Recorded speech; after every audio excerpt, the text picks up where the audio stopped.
Hello everyone, কী করছো তোমরা? আজকে সানডে। আর সানডেতে আজকে সকাল সকাল ভেবেছিলাম যে ক্যামেরাটা অন করবো, তোমাদের সাথে একটু কথা বলবো, কিন্তু হয়ে ওঠেনি টাইম। মানে সানডেতে এত বিজি থাকি যে হয়ে ওঠে না সবসময় চাইলে। তো সেই কারণে আর রান্নাবান্না আমার কমপ্লিট হয়ে গেছে। বাবি কিন্তু নেই, ঠিক আছে? বাবি আছে ওর মিমির বাড়িতে। আর রান্নাবান্না হয়ে গেছে। আজকে চিকেনে হয়নি, মটনে হয়নি, আজকে হয়েছে অন্য একটা আইটেম। কী আইটেম বলো তো দেখি, চলো গেস করো। রান্নাঘরে যাই, তাহলেই দেখতে পাবো কী আইটেম।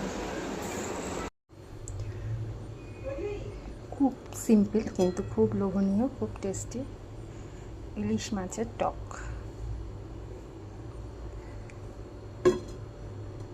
আর সঙ্গে আছে এখানে আলু ভাতে। তো আমরা তো খাই এইভাবে ইলিশ মাছের টক, বেশ ভালো লাগে আমাদের খেতে।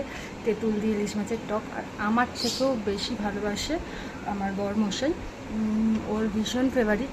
তাই সানডে করে মাঝে মাঝে করাই হয় যখন ইলিশ মাছটা পাওয়া যায়। তো চলো, আজকে হবে এই দিয়েই লাঞ্চ, আর কিছু নেই, এটুকুই। খুব সিম্পল কিন্তু খুব খুব খুব টেস্টি খাবার। তো চলো ভাতটা খেয়ে নিই। আর হ্যাঁ, ভাত খাওয়ার আগে এখন আমাকে স্নান করতে হবে। রান্নাবান্নাটা কমপ্লিট হয়ে গেছে, স্নান করিনি।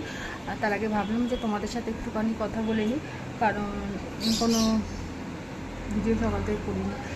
তো চলো, টাটা, দেখা হচ্ছে নেক্সট ভিডিওতে। টাটা।